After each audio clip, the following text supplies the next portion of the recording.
හයි කොහොමද ඔයාලට ඔන්න අලුත් ලොග් එකක් අරගෙන ආවා. ඇත්තම කිව්වොත් මේ දවස් ටිකේ නම් මට මුකුත් වීඩියෝස් දාන්න බැරි වුණා. මට පහුගිය දවස් ටිකේ අපේ එන්ඩ් එක්සෑම් එක තිබ්බා. ඉතින් ඒ හින්දා යුනිකේ වැඩත් එක ගොඩක් බිසි වෙලා හිටියේ. ඔන්න ඉතින් අපේ වෙකේෂන් එකත් ආපු හින්දා මම ගෙදර ආවා. ඉතින් අපිට මාස ගාණක් තියෙන්නේ ඔන්ලයින් ලෙක්චර්ස්. ඒ හින්දා මම හිතුවා ආයෙ මගේ පාර්ට් ටයිම් ජොබ් එක පටන් ගන්න. කියන්නේ මං කලින් ෆාමසි එක වැඩ කරානේ. ඉතින් මේ දවස් ටිකේ මට ආයෙ ෆාමසියට යන්න වුණා. ඒ හින්දා ඔන්න ඉතින් මම මේක හිතුවා ව්ලොග් එකක් විදියට අරන් එන්න. එහෙනම් ඉතින් බලන්නකෝ. එහෙමයි ඉතින් මට ලෙක්චර්ස් තියෙන ඔන්ලයින්. ඉතින් අපි හැමෝම කැමතියිනේ ඉතින් කීයක් හරි හොයාගන්න. ඒ හින්දා මම ෆාමසි එන්නකොට ගොඩක් වෙලාවට ලෙක්චර් එකේ ඉන්නවා.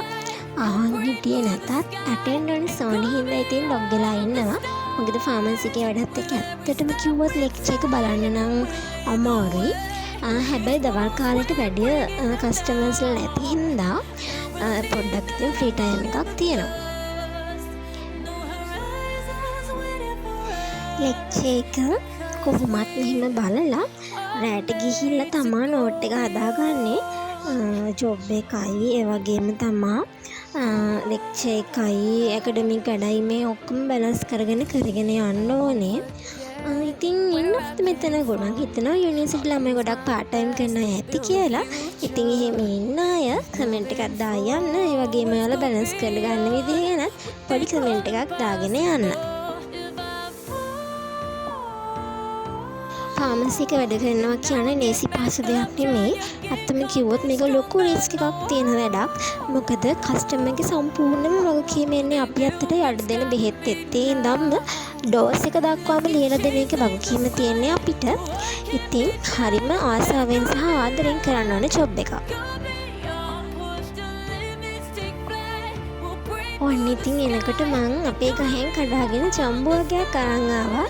ඉතින් මේ වෙලාවට කවුරුත් නැති හින්දා මං හිතුවා ඒක අච්චාරුවක් වගේ දාගෙන කන ගමන් ලෙක්චර් එක බලන්න.